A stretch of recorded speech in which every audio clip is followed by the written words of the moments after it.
Hello, my friends. Today we have a very special session. We are not going to talk about food, but rather the next important thing, your money. Before we begin, I will read you a full disclaimer. The information shared in this video is for education purposes only. All contents are based on personal knowledge and experiences only. It should not be used as an investment advice or recommendation to buy, sell, or create accounts. Any investment involves risk. Consult an investment professional or CPA before making any decision or taking action based on the information shared in this video. The contents are for educational purposes only.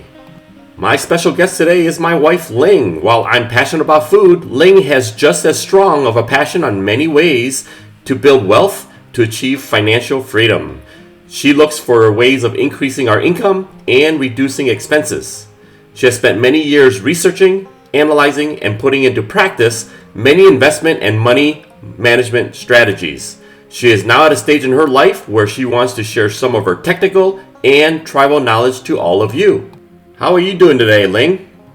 Hello, Hapa Bob. I am doing well. Thanks for having me on the channel today. Our topic today is Health Savings Account, also known as HSA. Ling, isn't HSA a very simple and straightforward topic? Yes, Bob, it is. I didn't understand how best to leverage this tool until recent years. That's why I wanted to share what I have learned. If it is used correctly, it can be a very powerful wealth building tool. Awesome, let's get started. Okay, let's start with the first question. What is a health savings account? HSA is a savings account that offers tax benefits, which allows you to put money on the side and let it grow without paying taxes. And upon the time when you are ready to withdraw the money, if you pay for qualified medical expenses, you will also not need to pay any taxes. Oh, very interesting. Can you talk about the benefits of an HSA? Sure. HSA has known to have triple tax advantages. Number one, the contribution is tax deductible. What I mean by that is, for example, if you contribute $7,300 for a family account into the HSA, if you have a gross income of $100,000, during the tax time, your taxable income is reduced by $7,300. So if you use $100,000 minus $7,300, you only pay tax on the $92,700. The second benefit is the money can be invested and grow tax-free in the account. And the third tax advantage is there is no tax on withdrawal or distribution if you use the funds on qualified medical expenses after you turn 65. In addition, there is no expiration date. The balance rolls over year, even if you change jobs or change health plans or retire. And lastly, in order to qualify for the health savings account, you do need to have a high deductible health insurance plan. And usually this requires a lower monthly premium when you compare to any other health insurance plans. Oh. The savings from the lower premium can then be put away towards the account. Oh, very nice. So we have tax savings, we have portability, and we have affordability with the HSA plan. Is that correct? That's correct. All right. You mentioned that there are qualification requirements to opening an HSA account. What are they? There are only two rules. Rule number one, you do need to have a high deductible health insurance plan. And you may ask, what's considered a high deductible health insurance plan? For 2022, if the plan is for an individual, you need to have at least $1,400 for deductible, and the out-of-pocket max cannot exceed $7,050. If it's a family health insurance plan, the deductible has to be at least $2,800 and out-of-pocket cannot exceed $14,100. For example, our family has a high deductible health insurance plan, and our plan deductible is $3,000, which is more than the $2,800 minimum, and our out-of-pocket max is $6,925, which is less than the max $14,100. So our health plan is considered a high deductible health insurance plan. The second rule is you are not enrolled in Medicare, VA, TRICARE, or Flex Savings account or any health reimbursement account. And remember, you can open up your own account if your employer does not offer health savings account. Now, I hope you find the information so far useful. Please support the channel by subscribing, smashing the like button, and hit the bell for notification. So you talked about the requirements to open an account. Are there any contribution requirements? Yes, there are. And please remember the requirements for contribution changes every year. For 2022, for an individual account, your max contribution limit is $3,650. And if this is for a family account, your max contribution is $7,300. If you are age 55 and older, you can also contribute additional $1,000. Please remember, if your employer contributes a portion to your HSA, your combined contribution amount cannot exceed the above limit. Very good information to know. Now, for any of you who has questions for Ling, please ask that question in the comments below. She'll be more than happy to answer them.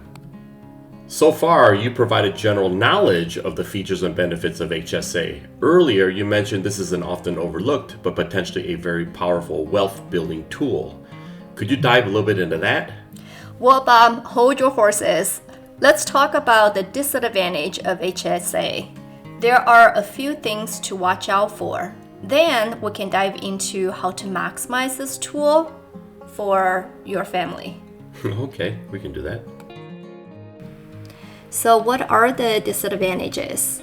This plan may not be good for people who have health issues and require a better health insurance plan than the high deductible insurance coverage. Although the high deductible health insurance offers a lower premium, you do have to come up with the large deductible upfront before insurance kicks in to pay for the rest. If you have to go see doctor's office more often and you have to pay for medical expenses, it may not be worthwhile to have the high deductible plan. And remember, one of the requirements to open the health savings account is to have a high deductible insurance plan.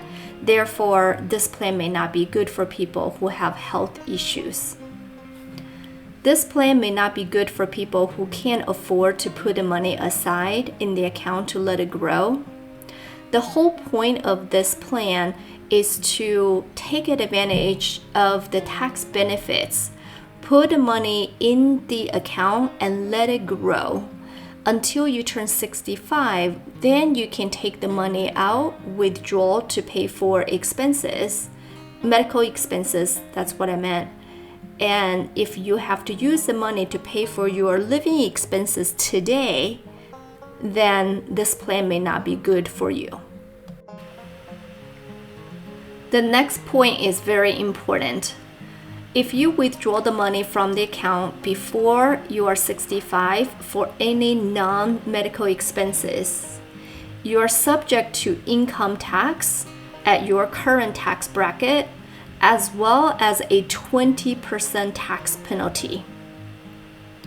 And so if you think you will need the money before you turn 65, this plan may not be good for you.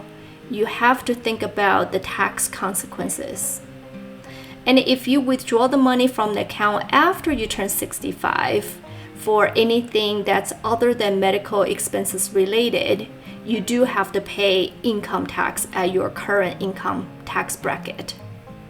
We discussed the contribution limit previously, And remember, you cannot go over the contribution limit.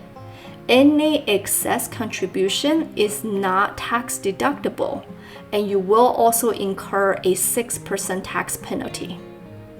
The next disadvantage is there are a lot of record keeping and stay up to date on the tax rules as well as the contribution limit changes, and that might become burdensome for some to keep track. Lastly, there's always risk when investing in stocks or other securities, and when you put the money in the account to potentially grow, there are risks related to the investment.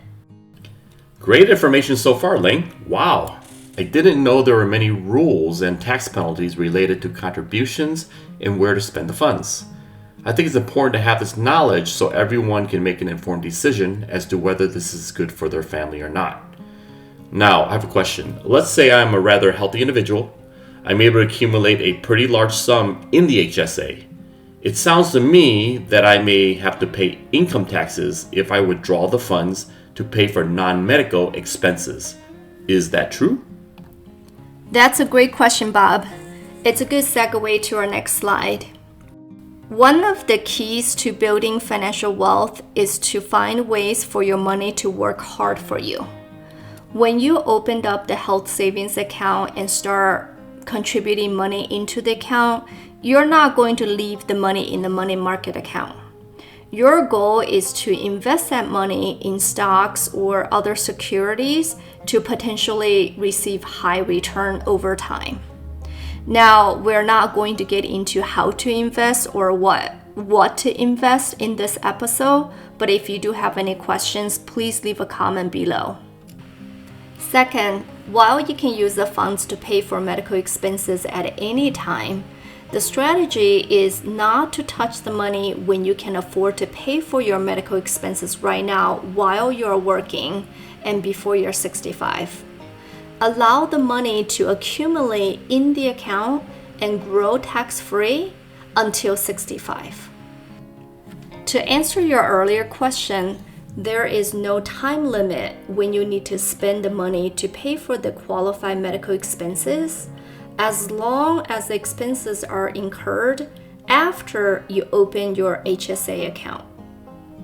So what I'm saying here is, no matter how healthy you are going to incur some medical expenses such as dental, vision, medication, or urgent care. And what you can do is you can save these itemized receipts and pay for these expenses out of your pocket. Don't touch the HSA account. Let it continue to grow in value. And after you turn 65, reimburse yourself after the account has grown in value. At that time, you can supply the itemized receipt that you saved over the years as proof for tax purposes. Oh, I see. So basically, I'm using this HSA primarily as an investment vehicle to accumulate tax-free wealth. If I incur any medical expenses while I'm working, I simply pay for those expenses out of my own pocket while leaving the HSA funds alone.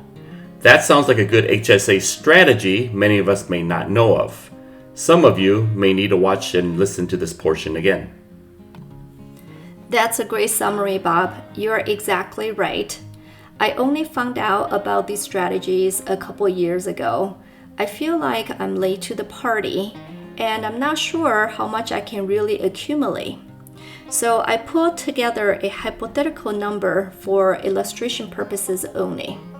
Assuming I only have 10 years to contribute to the account, and also assuming the max contribution limit doesn't go up, maintains at the current 2022 limit of $7,300 per year for the family account.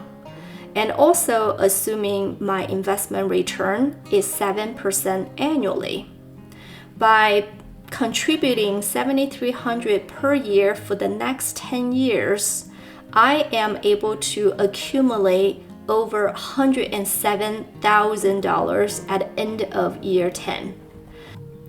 As you can see, this is one of many potential wealth building strategies to help you and your family achieve financial freedom. Wow, Ling, sounds like you put a lot of time and effort putting this together. I'm a big believer that knowledge is power. With your thorough overview of the features and benefits of HSA and ways to maximize its potential, I think this may be a valuable tool for those who watch this session. I appreciate you finding time to put money in all of our back pockets. Folks, if you feel like you learned something and found value in it, please make sure to subscribe to this channel so we can continue posting more videos for all of you. Smash the like button, hit the bell for notifications. See you all very soon. Bye!